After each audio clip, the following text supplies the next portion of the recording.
السلام عليكم ورحمة الله وبركاته داوداش ku xiran channelkayga doorashiya ku dhawaada walaalahayga qaaliga ah meel walba aad dunida ka joogtaan si walba maqalkayga iyo muuqaalkayga soo gaarayo billahi kariim maanta waxaan ka hadlayaa qodobkeeni labaad haddii aan uur leeyahay ma dhibaato keenita naas nuujinta ama ma nuujin karaa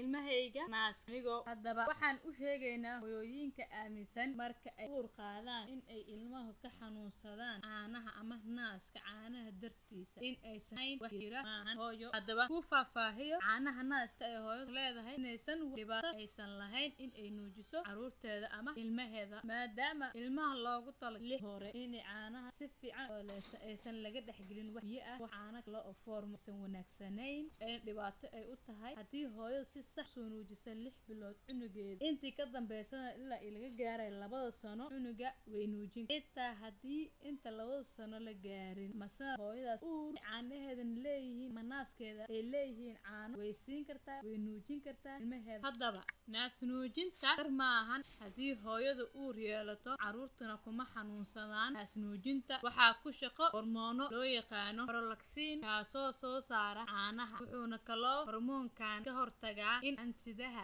soo daayo kadibna haweeneydu uur hesho ama ay markaa naas nuujinta haweeneyda ay sameyso ma ciyaalkeeda ay siiso ilaa muddo bilood waxay ka ilaalisaa uur qaadista ama si degdeg ah inay qaado uur hesho balse waxaa jira haweenka qaar oo ayagoo nuujinaya uur qaadi haddii haweeneydu uur qaado iyadoo nuujinaysa waxaa dhibaato ama keenaysa iyada iyo canugeeda laakiin waa in la socotaa dhowr daqiiqo haddaba waxaan idin soo gudbinayaa dhowr qodobo oo ku ogaan kartid in aad uur leedahay inta aad nuujinayso cunugaaga waxaa ka mid hooyadu waxay dareemi doontaa ninka oo dibaaxaya ama xogaa dhaqdhaqaaq sameynaya marka ay cunugeeda yar ay naaska siinayso 2 caanaha way yaraanayaan 3 bilood oo dhexe sidaa daraadeeda canuga waa in caanaha loogu daraa waxyaabo kale oo bedelka caanaha hooyada yaraaday u geli kara ama u buuxin kara baahidaasi sidoo kale waxaad ku dareemi kartaa 3 naasaha way ku xanuuni doonaan markaad cunuga siinaysid ama cunuga ku jiqa 4 waxay kaloo hooyadu baahan tahay nafaqo dheeraad ah maadaama ay nuujinayso ubadkeeda yarna ay yeelatay uur ay sido ilma haddii ay hooyadu hore u dilantay ama dhicis kasoo halaabay dhowr jeer laguna taliyay in ay nuujinta sii wado haddii ay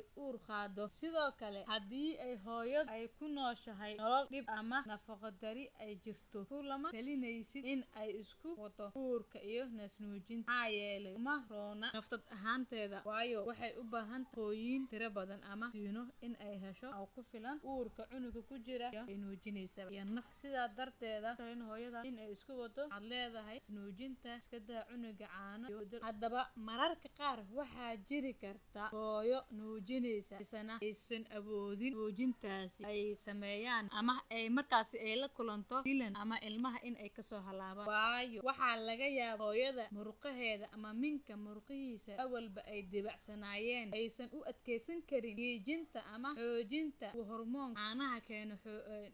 kiijintiisa ay u adkeysan dibna ay imaadaan dhiigbax ama ilma dilan waxaana dhibkaasi la kulmi kara hooyooyinka qaarkooda waa dhif iyo qaliil inta la kulan xaaladaasi fadlan qaalka la garay una sheer garay asxaabtaada haddii aad wax su'aalo ah qabtana ama nagu soo gudbi qaybta commentiga